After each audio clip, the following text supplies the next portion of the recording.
To N24 news. ముందుగా headlines చూద్దాం. Indonesia అధ్యక్ష భవనంలో ప్రధాని మోదీకి ఘన స్వాగతం. జకార్తాలో మోదీకి అధ్యక్షుడు ప్రభావ ఆత్మీయ స్వాగతం. భారత్ ఇండోనేషియా సంబంధాలపై కీలక చర్చలకు శ్రీకారం. ఇండో పసిఫిక్ భాగస్వామ్యంపై మోదీ కీలక సమావేశాలు. హస్తకళల ఉత్సవంలో కళాకారులను ప్రోత్సహించిన పవన్. కొండపల్లి బొమ్మలు కొనుగోలు చేసి కళాకారులకు ప్రోత్సాహం. సంప్రదాయ హస్తకళల పరిరక్షణకు కట్టుబడిన పవన్ కళ్యాణ్. గ్రామీణ కళాకారులకు మార్కెట్ కల్పిస్తామన్న పవన్. ఎల్జీ కేమ్ ప్రతినిధులతో పెట్టుబడులపై చర్చించిన లోకేష్. ఏపీ పెట్టుబడులపై దక్షిణ కొరియాలో లోకేష్ కీలక భేటీ. కాకినాడలో భారీ ప్రాజెక్టులకు ఎల్జీ కేమ్ తో చర్చలు. ఏపీలో పరిశ్రమల ఏర్పాటుకు పూర్తి సహకారమన్న లోకేష్. రంగారెడ్డి కార్యవర్గ సమావేశంలో రామచందర్ దిశానిర్దేశం. బూత్ స్థాయిలో పార్టీ బలోపేతానికి రామచందర్ పిలుపు. ప్రజా సమస్యలపై పోరాడాలని బీజేపీ శ్రేణులకు సూచన. కేంద్ర పథకాలను ప్రజల్లోకి తీసుకెళ్లాలన్న రామచందర్. ఇక వార్త వివరాల్లోకి వెళ్తే, భారత ప్రధానమంత్రి నరేంద్ర మోదీ తన 3 దేశాల విదేశీ పర్యటనలో భాగంగా ఇండోనేషియా రాజధాని జకార్తాకు చేరుకున్నారు. జకార్తాలోని అధికారిక అధ్యక్ష భవనం ఇస్తానా మెర్డేయకాకు ఇచ్చేసిన ప్రధాని మోదీకి ఇండోనేషియా అధ్యక్షుడు ప్రభోవో సుబియాంతో ఘన స్వాగతం పలికారు. అధ్యక్ష భవనం వద్ద ఇరు దేశాల ఉన్నతాధికారులు, దౌత్య ప్రతినిధులు మోదీకి ఆత్మీయ స్వాగతం అందించారు. భారత్ ఇండోనేషియా ద్వైపాక్షిక సంబంధాలు, వాణిజ్యం, పెట్టుబడులు, రక్షణ, సముద్ర భద్రత, సాంకేతిక రంగాల్లో సహకారాన్ని మరింత బలోపేతం చేయడంపై ఈ పర్యటనలో కీలక చర్చలు జరగనున్నాయి. ఇండో పసిఫిక్ ప్రాంతంలో వ్యూహాత్మక భాగస్వామ్యాన్ని మరింత విస్తరించడంపై కూడా ఇరు దేశాల మధ్య చర్చ జరిగే అవకాశం ఉంది. ఈ పర్యటనలో పలువురు ప్రముఖ వ్యాపారవేత్తలు, పరిశ్రమల ప్రతినిధులతో కూడా ప్రధాని సమావేశం కానున్నారు. భారతీయ సమాజ ప్రతినిధులతో ప్రత్యేక సమావేశం కూడా ఏర్పాటు చేశారు. ఈ పర్యటన 2 దేశాల మధ్య స్నేహ బంధాలను మరింత బలోపేతం చేస్తుందని అధికారులు ఆశాభావం వ్యక్తం చేస్తున్నారు.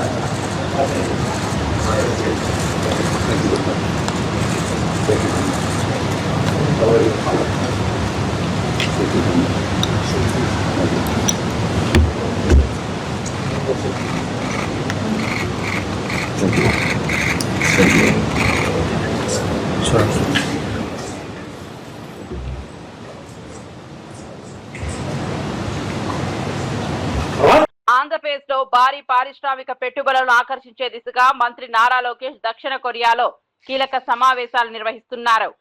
సియోల్లో LG Chem global strategy centre president Yunjo కోహ్తో సమావేశమైన ఆయన కాకినాడ పోర్ట్ సమీపంలో పాలిస్టైరిన్ తయారీ కేంద్రం ఏర్పాటు చేయాలని కోరారు. అలాగే మూలపేటలో ప్రపంచ స్థాయి నాఫ్తా క్రాకర్ ప్రాజెక్టు ఏర్పాటు చేయాలని విజ్ఞప్తి చేశారు.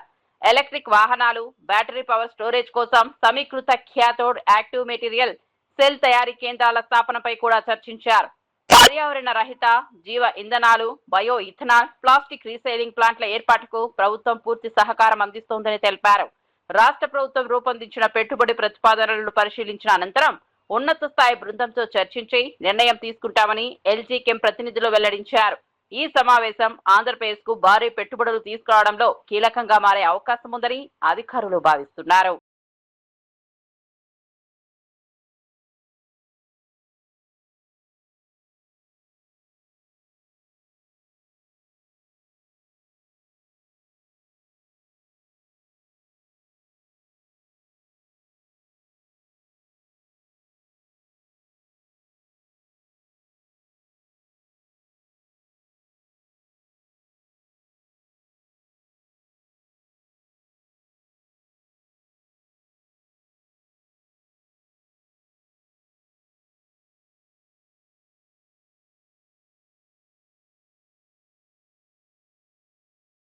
విజయవాడ అంబేద్కర్ కళావేదికలో నిర్వహించిన ఆంధ్రప్రదేశ్ హస్తకళల ఉత్సవానికి డిప్యూటీ సీఎం పవన్ కళ్యాణ్ ముఖ్య అతిథిగా హాజరయ్యారు. కార్యక్రమంలో మాట్లాడిన కార్యక్రమంలో ఏర్పాటు చేసిన వివిధ హస్తకళల స్టాళ్లను ఆయన సందర్శించి కళాకారులతో ముచ్చటించారు. కొండపల్లి ఎటికొప్పాక బొమ్మలను ఆసక్తిగా పరిశీలించి వాటి ప్రత్యేకతను తెలుసుకున్నారు. స్థానిక కళాకారులు తయారు చేసిన వైకుంఠపాలి ఆటను కొనుగోలు చేసి వారిని ప్రోత్సహించారు. ఒక స్టాల్లో తన ఫోటోలు ప్రదర్శించిన తీరు చూసి సరదాగా స్పందించడం అక్కడున్న వారిని ఆకట్టుకుంది. అమెరికా తీసుకెళ్ళారని రాఖరాణి గారు అమెరికా తీసుకెళ్ళారు. మా నమస్తే అమ్మా, మీరు మీ ద్వారా నేను అమెరికా మార్చి అన్ని తిప్పేశారు మేడం. అలాగే మా సార్ కూడా మాకు అలాగే చేయిస్తారని.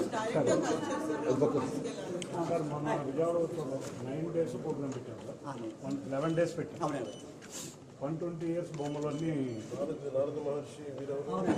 బ్రహ్మదేవుడు విష్ణుమూర్తి అండి, ఇంకోటి శివుడు అండి. అది చేస్తున్నాం మేడం. బ్రహ్మదేవుడు బ్రహ్మాత్మం పోతే రెస్ట్రిక్ట్ పరమేశ్వరుడు 5 ముఖం అండి. ఒక ముఖం ఏమో అందువల్ల 5 ముఖం. ఇప్పుడు 4 ముఖాలే ఉన్నాయి. అదే మా అమ్మగారు కూడా మాకు ఎన్నో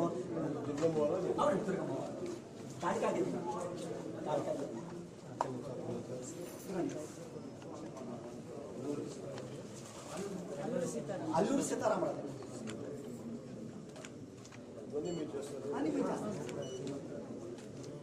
ఇది 5 ఏళ్ళు పైన పాడవు సార్. అలాగే అందరూ సరే మా మీద వచ్చి బొమ్మలు రామాయణ భారతం పోనివ్వకుండా నేర్పించేలాగా మాకు పిల్లలకి 30 మందికి మాకు అయ్యా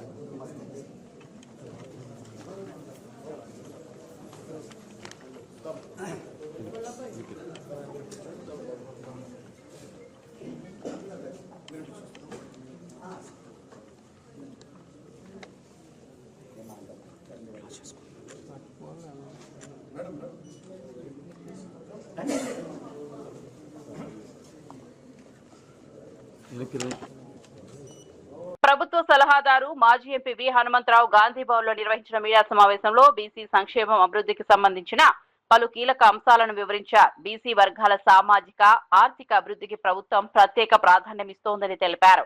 సంక్షేమ పథకాలు అర్హులైన ప్రతి కుటుంబానికి చేరేలా చర్యలు తీసుకుంటున్నామని చెప్పారు. విద్య, ఉపాధి, స్వయం ఉపాధి, నైపుణ్యాభివృద్ధి వంటి రంగాల్లో బీసీలకు మరిన్ని అవకాశాలు కల్పించేందుకు ప్రభుత్వం కృషి చేస్తోందని వివరించారు. సామాజిక న్యాయం, సమాన అవకాశాల కల్పన ప్రభుత్వ లక్ష్యమని పేర్కొన్నారు. వెనుకబడిన వర్గాల అభివృద్ధి కోసం రూపొందించిన కార్యక్రమాల అమలును ఎప్పటికప్పుడు సమీక్షిస్తున్నామని తెలిపారు. బీసీల సాధికారతే రాష్ట్ర అభివృద్ధికి బలమైన పునాదిగా నిలుస్తుందని హనుమంతరావు అన్నారు. ప్రభుత్వ సంక్షేమ కార్యక్రమాల ద్వారా బీసీ కుటుంబాల జీవన ప్రమాణాలు మరింత మెరుగుపడతాయని ఆయన ఆశాభావం వ్యక్తం చేశారు. ప్రపంచంలోనే పాపులర్ తిరుపతిలో ఉన్నటువంటి వెంకటేశ్వర స్వామికి ప్రపంచ దేశాల అందరూ వస్తారు. ప్రతిరోజు లెక్క చేస్తే 4 కోట్లకు తక్కువ లేకుండా ఏది ఉండిలో జరిగినటువంటి డబ్బులు లెక్క చేసి ప్రతిరోజు రెండో రోజు ఎంత వచ్చింది ఖర్చు రాత్రంతా తయారు చేసిన తర్వాత నెక్స్ట్ డే చెప్పడం జరుగుతుంది. కానీ ఈడ లెక్కనే లేదు. ఏమైనా అయ్యా సొమ్ము అని ఇన్ని కోట్ల రూపాయలు తిన్నారని అడుగుతున్నా. ఈ అయోధ్య దాని మీద రాముని ట్రస్ట్ పెట్టి అందులో విశ్వ హిందూ పరిషత్, ఆర్ఎస్ఎస్ అందరు కూడా వాళ్ళు ట్రస్ట్ మెంబర్లు అయి కోట్ల రూపాయలు తినేసిండ్రు. కానీ ఎవరు మాట్లాడతలేరు. కేవలం మా సోనియా గాంధీ గారు పార్లమెంట్లో గట్టిగా మాట్లాడడం జరిగింది. నా ఉద్దేశంలో వీళ్ళు కేవలం హిందూ దేశం కావాలనేదే వీరి ఆలోచన. భారతదేశంలో హిందూ దేశమే కావాలి వీళ్ళకు, ఏ దేశం అవసరం లేదు. కానీ ఇది స్వాతంత్రం తెచ్చిన తర్వాత ఆ రోజులలో హిందూ, ముస్లిం, సిక్, ఇసాయి అందరూ కూడా భారతదేశ స్వాతంత్రానికి పోరాడిండ్రు. అదేవిధంగా వల్లాలలో మన నిజాం పరిపాలన చేసే సమయంలో 1947లో ఎప్పుడైతే స్వాతంత్రం వచ్చిందో కానీ మన నిజాం ఒప్పుకోలే. కానీ అదే నెక్స్ట్ ఇయర్లో 1948లో 10 మంది విద్యార్థులు దేశభక్తి అప్పటి నుంచే ఉన్నది. అరే మనం స్వాతంత్రం వచ్చింది, మన జెండా ఎగిరేద్దామని వల్లాల గ్రామంలో చేస్తే 10 మంది విద్యార్థులను చంపేసిండ్రు పోలీసు తూటాలతో గుర్రాల మీద వచ్చి. దాన్ని ఆనాడు సాయుధ పోరాటం అన్నటువంటి కమ్యూనిస్ట్ పార్టీ వాళ్ళకి ఎవరికి తెలియదు. నేను అక్కడ పోయి అక్కడ బీజేపీ రాష్ట్ర కార్యాలయం నాంపల్లిలో ఎమ్మెల్యే పైడి రాకేష్ రెడ్డి మీడియా సమావేశం నిర్వహించి రాష్ట్ర రాజకీయాలు ప్రజా సమస్యలపై తన అభిప్రాయాలను వెల్లడించారు. రాష్ట్రంలో ప్రజలు ఎదుర్కొంటున్న సమస్యలను ప్రభుత్వం వెంటనే పరిష్కరించాలని డిమాండ్ చేశారు. అభివృద్ధి సంక్షేమ కార్యక్రమాల అమలులో పారదర్శకత అవసరమని పేర్కొన్నారు. ప్రజలకు ఇచ్చిన హామీలను ప్రభుత్వం పూర్తి స్థాయిలో అమలు చేయాలని కోరారు. బీజేపీ ప్రజా సమస్యలపై నిరంతరం పోరాడుతోందని, ప్రజల గొంతుకుగా పనిచేస్తోందని స్పష్టం చేశారు. రాష్ట్రంలో చట్ట వ్యవస్థ, అభివృద్ధి, సంక్షేమ అంశాలపై ప్రభుత్వం మరింత బాధ్యతగా వ్యవహరించాలని సూచించారు. ప్రజల ప్రయోజనాలే తమ పార్టీకి అత్యంత ప్రాధాన్యమని పేర్కొన్నారు. రాష్ట్ర అభివృద్ధి కోసం నిర్మాణాత్మక సూచనలు చేస్తూనే ప్రజా సమస్యల పరిష్కారానికి బీజేపీ కట్టుబడి ఉంటుందని పైడి రాకేష్ రెడ్డి తెలిపారు.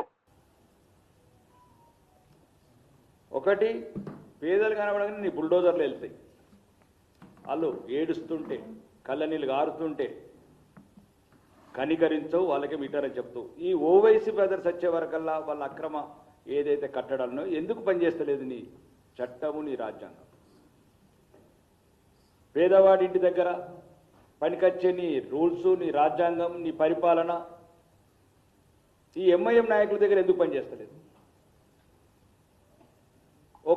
అక్బరుద్దీన్ గారు కూడా దయచేసి మీరు ఎమ్మెల్యేగా, చార్మినార్ ఎమ్మెల్యేగా, గౌరవ 6వ ఎమ్మెల్యే అనుకుంటాను, ఏ రాజ్యాంగం మీద గెలుస్తున్నారు? ఏ రాజ్యాంగబద్ధంగా గెలుస్తున్నారు?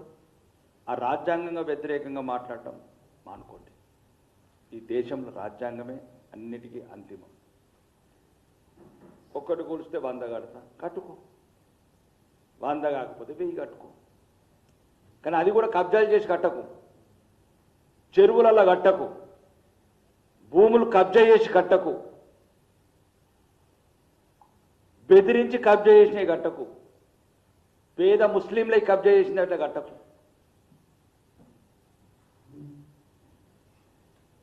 కాబట్టి అక్బరుద్దీన్ గారు కూడా చెప్తున్నాను, బెదిరించడం మానుకో. ఇంకా బెదిరింపు రాజకీయాలకు కాలం చెల్లింది. మీ గతమంతా బెదిరింపు, ఈ రాజ్యాంగ విరుద్ధంగా మాటలు, న్యాయస్థానాలను బెదిరించడం, ప్రభుత్వ అధికారులను బెదిరించడం, ప్రభుత్వంలో ఉన్న ముఖ్యమంత్రిని, మంత్రులను బెదిరించడం, అది తగ్గించుకో. ఇక ఈ దేశంలో ఒకటే చెప్తున్నాం ఇప్పటి కూడా ఈ ముఖ్యమంత్రి గారికి, ఒకవేళ నువ్వు నిజంగా ఇక్కడ అందరినీ సమానమే చూసేది ఉంటే ఇమ్మీడియట్లీ ఎక్కడైతే FTL లిమిట్స్ దాటి ఏదైతే ఫాతిమా కాలేజ్ ఉందో దాని మీద చర్యలు తీసుకోండి. న్యాయస్థానం కోరుతున్న ఏవైతే ఇన్ఫర్మేషన్ ఉందో ఆ ఇన్ఫర్మేషన్ ఇవ్వండి. ఇప్పటికీ చాలాసార్లు చెప్పారు, 2 సంవత్సరాల క్రితం నుంచి ఈ సబ్జెక్ట్ డిస్కషన్ అవుతుంది. ఇంతకుముందు రంగనాథ్ గారు ప్రెస్ మీట్ కూడా పెట్టి చెప్పారు, మేము విద్యా సంవత్సరం మధ్యలో ఉంది, ఈ విద్యా సంవత్సరం అయిపోగానే సరైన చర్యలు తీసుకుంటామని. ఏమైంది రంగనాథ్ గారు? 3 విద్యా సంవత్సరాలు అయిపోతున్నాయి, పనిచేయట్లేదా చట్టం? అంటే ఓన్లీ పేదలు, హిందువుల మీద, పేద ముస్లింల మీద, లేదు సామాన్యుల మీదనే నీ బుల్డోజర్లు పనిచేస్తాయా? నీకు మీ ముఖ్యమంత్రి గారికి ఆ అర్థనాదాలు అంటే సైకోయిజం సంతృప్తి అవుతుందా? ఈరోజు చెప్తున్నాం ముఖ్యమంత్రి గారికి, దయచేసి ఈ 2 విధానాల పరిపాలన మానేయ హైదరాబాద్లో. హిందూ దేవుళ్లు పీఠాధిపతులపై చేసిన వ్యాఖ్యలను ఎమ్మెల్యే కోటంరెడ్డి శ్రీధర్ రెడ్డి తీవ్రంగా ఖండించారు. ప్రశ్న జోసెఫ్ రావణ్ చేసిన వ్యాఖ్యలను సమర్థించడం ఎలా సమంజసమని మాజీ ముఖ్యమంత్రి వైఎస్ జగన్ ను ప్రశ్నించారు. దేవుణ్ణి నమ్మడం లేదా నమ్మకపోవడం వ్యక్తిగత విషయమని, కానీ ఆరాధ్య దైవాలను, మత విశ్వాసాలను కించపరిచే హక్కు ఎవరికీ లేదని స్పష్టం చేశారు. శ్రీరాముడు, సీతమ్మ తల్లి, మహాభారతం వంటి హిందువుల ఆరాధ్య అంశాలపై అవమానకర వ్యాఖ్యలు చేయడం సమాజంలో ఉద్రిక్తతలకు దారితీస్తోందని అన్నారు.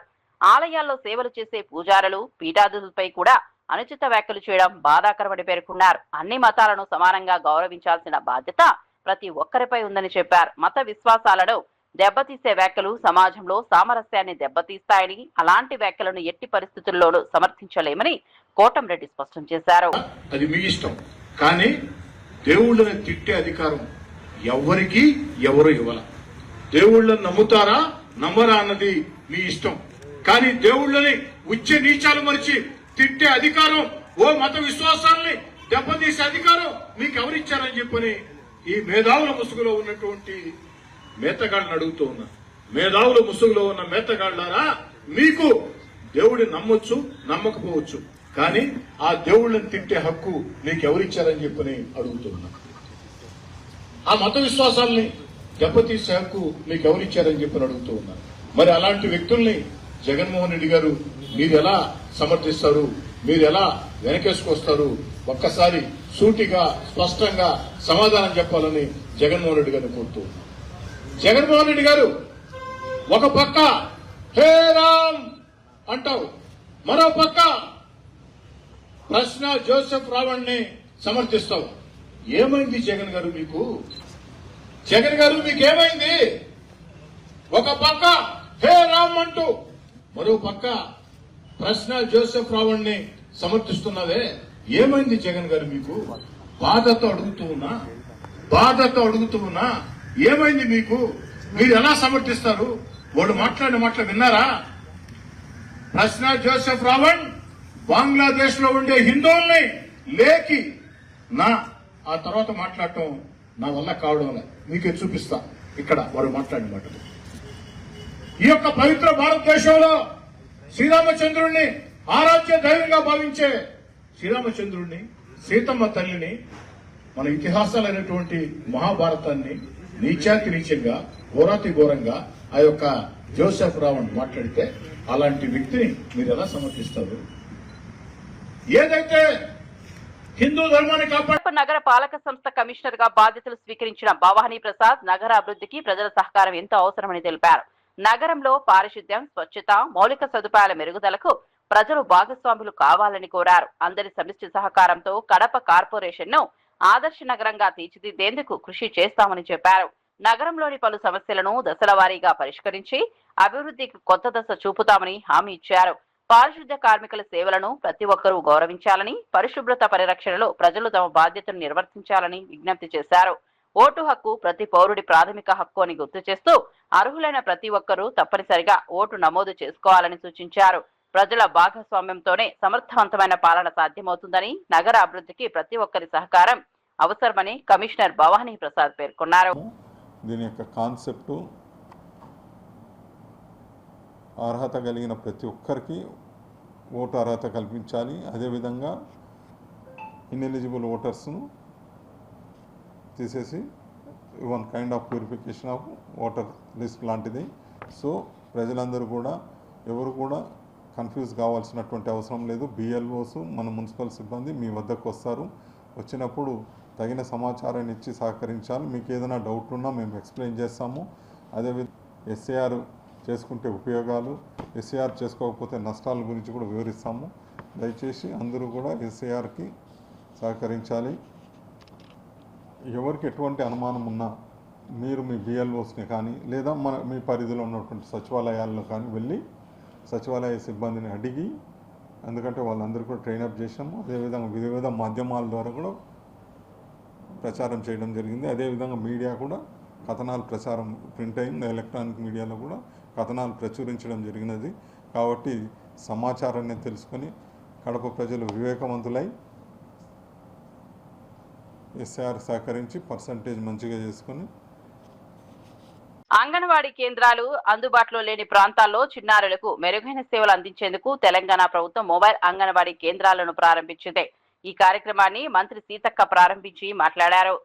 ఉపాధి కోసం హైదరాబాద్ కు వచ్చే వలస కార్మికుల పిల్లలకు ఈ మొబైల్ అంగన్వాడీ వాహనాలు ఎంతో ఉపయోగపడతాయని తెలిపారు. సాధారణ అంగన్వాడీ కేంద్రాల్లో అందించే అన్ని సేవలను మొబైల్ కేంద్రాల్లో కూడా అందుబాటులోకి ఉంచుతామని చెప్పారు. చిన్నారులకు పోషకాహారం, ఆరోగ్య పరీక్షలు, టీకాలు, ప్రీ స్కూల్ విద్య, ఆటల ద్వారా నేర్చుకునే అవకాశాలు కల్పిస్తున్నట్లు వివరించారు. వలస కుటుంబాల పిల్లలు విద్యకు, పోషకాహారానికి దూరం కాకుండా ప్రభుత్వం ఈ వినూత్న కార్యక్రమాన్ని చేపట్టిందన్నారు. ప్రతి చిన్నారికి నాణ్యమైన సేవలు అందించాలన్నదే ప్రభుత్వ లక్ష్యమని పేర్కొన్నారు.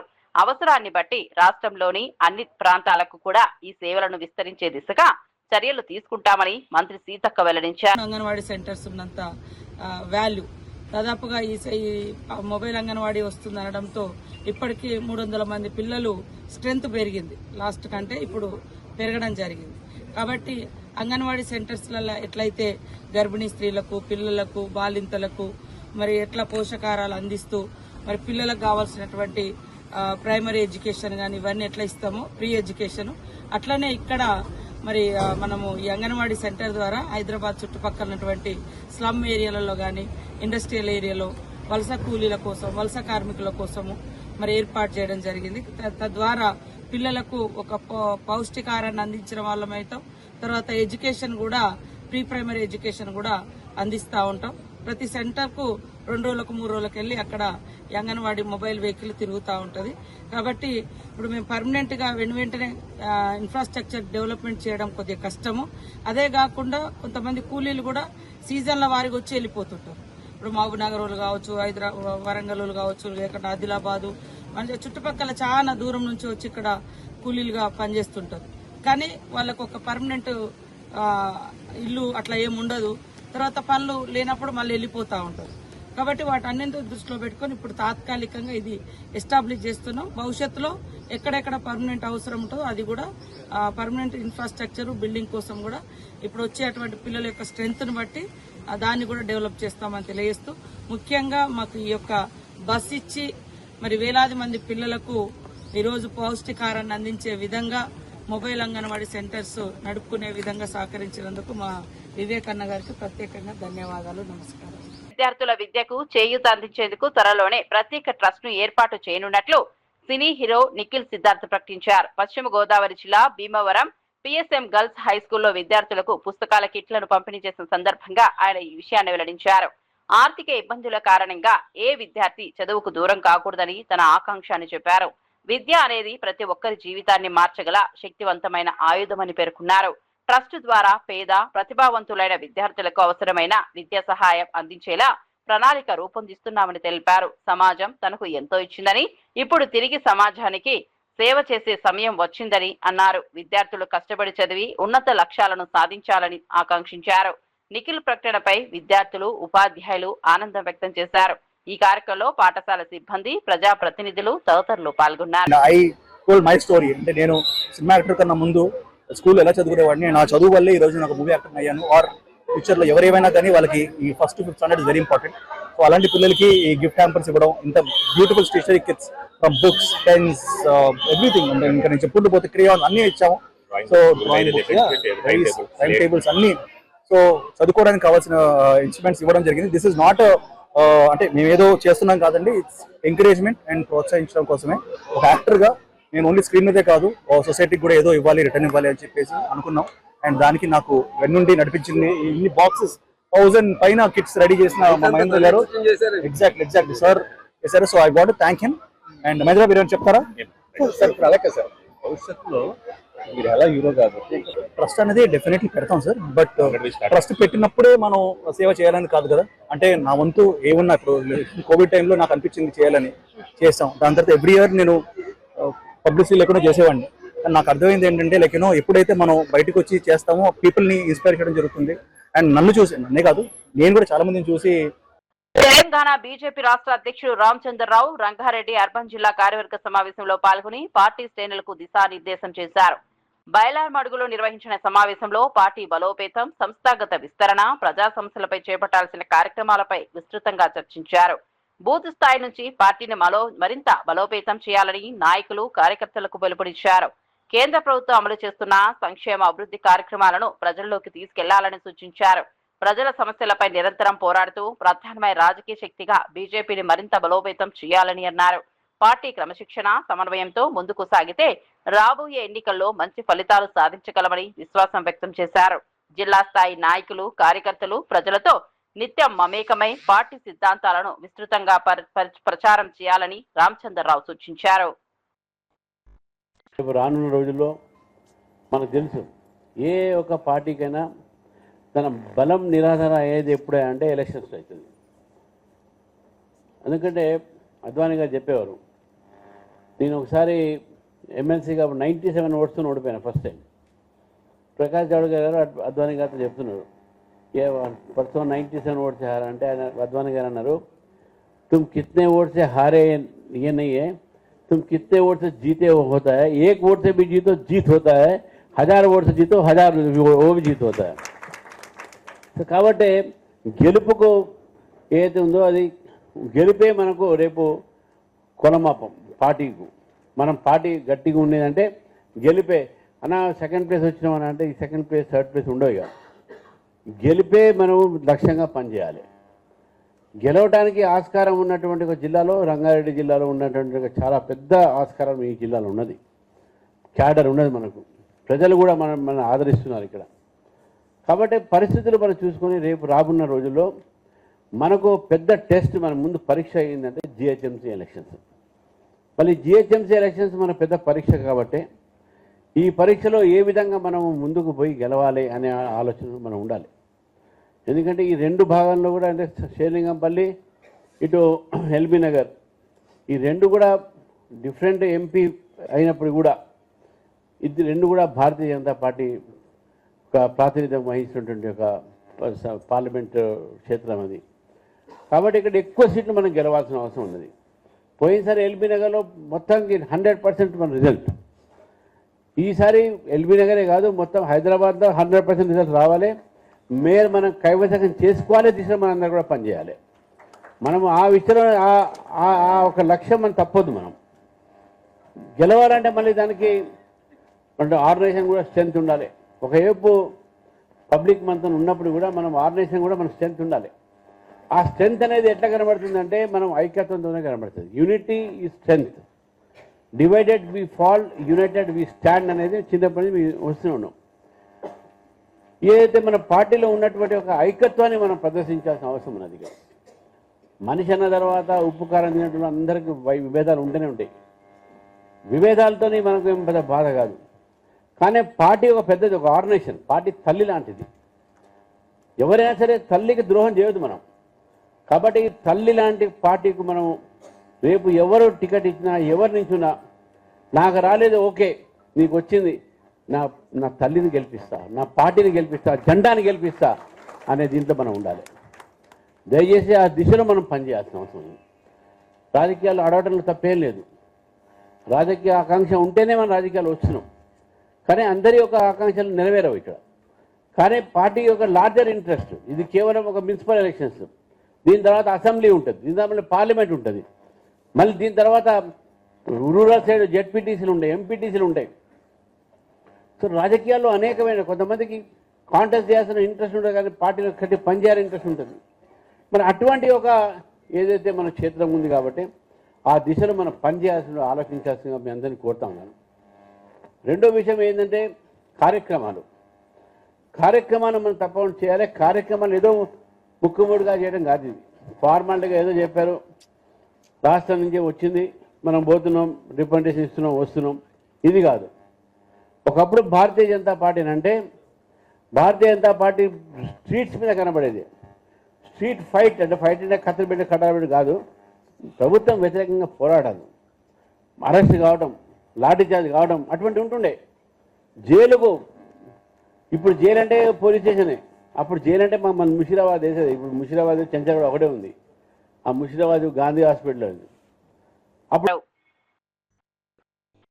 వైనాడు విపత్తు నేపథ్యంలో కేంద్ర ప్రభుత్వం పాత్రపై కేంద్ర మంత్రి సురేష్ గోపి కీలక వ్యాఖ్యలు చేశారు. విపత్తు సమయంలో బాధితులకు సహాయం అందించడం, అదనపు బలగాలను కోరడం వంటి బాధ్యతలు ప్రధానంగా రాష్ట్ర ప్రభుత్వానివేనని స్పష్టం చేశారు. సమైక్య విధానం ప్రకారం రాష్ట్ర ప్రభుత్వం లేదా విపత్తు నిర్వహణ అధికారులు అధికారికంగా అభ్యర్థిస్తేనే కేంద్ర ప్రభుత్వం నేరుగా జోక్యం చేసుకుంటుందని తెలిపారు. ప్రజలకు సహాయం చేయడం కేవలం సేవ మాత్రమే కాదు, ప్రభుత్వాల ప్రాథమిక బాధ్యత అని కూడా అన్నారు. రాష్ట్ర ప్రభుత్వం తన అవసరాలను గుర్తించి అదనపు సహాయం లేదా బలగాల కోసం అభ్యర్థిస్తే కేంద్రం అన్ని విధాలా సహకరించడానికి సిద్ధంగా ఉందని భరోసా ఇచ్చారు. విపత్తు సమయంలో కేంద్రం రాష్ట్రం పరస్పర స్వయంతో పనిచేయడం అత్యంత అవసరమని పేర్కొన్నారు. బాధితులకు వేగంగా సహాయం అందేలా ప్రభుత్వాల మధ్య సమన్వయం మరింత బలోపేతం కావాలని సురేష్ గోపి సూచించారు. Only thing is, we have the cooperative federalism structures intact, so we cannot penetrate. But if the state government feels, if the disaster management feels that there are inadequacies, then definitely we will be roped in. Indonesia అధ్యక్ష భవనంలో ప్రధాని మోదీకి ఘన స్వాగతం. జకార్తాలో మోదీకి అధ్యక్షుడు ప్రభావ్ ఆత్మీయ స్వాగతం. భారత్ ఇండోనేషియా సంబంధాలపై కీలక చర్చలకు శ్రీకారం. ఇండో పసిఫిక్ భాగస్వామ్యంపై మోదీ కీలక సమావేశాలు. హస్తకళల ఉత్సవంలో కళాకారులను ప్రోత్సహించిన పవన్. కొండపల్లి బొమ్మలు కొనుగోలు చేసి కళాకారులకు ప్రోత్సాహం. సంప్రదాయ హస్తకళల పరిరక్షణకు కట్టుబడిన పవన్ కళ్యాణ్. గ్రామీణ కళాకారులకు మార్కెట్ కల్పిస్తామన్న పవన్. ఎల్జీ కేం ప్రతినిధులతో పెట్టుబడులపై చర్చించిన లోకేష్. ఏపీ పెట్టుబడులపై దక్షిణ కొరియాలో లోకేష్ కీలక భేటీ. కాకినాడలో భారీ ప్రాజెక్టులకు ఎల్జీ కేంతో చర్చలు. ఏపీలో పరిశ్రమల ఏర్పాటుకు పూర్తి సహకారమన్న లోకేష్. రంగారెడ్డి కార్యవర్గ సమావేశంలో రామచందర్ దిశానిర్దేశం. బూత్ స్థాయిలో పార్టీ బలోపేతానికి రామచందర్ పిలుపు. ప్రజా సమస్యలపై పోరాడాలని బీజేపీ శ్రేణులకు సూచన. కేంద్ర పథకాలను ప్రజల్లోకి తీసుకెళ్లాలన్న రామచందర్. మరిన్ని అప్డేట్స్ కోసం చూస్తూనే ఉండండి.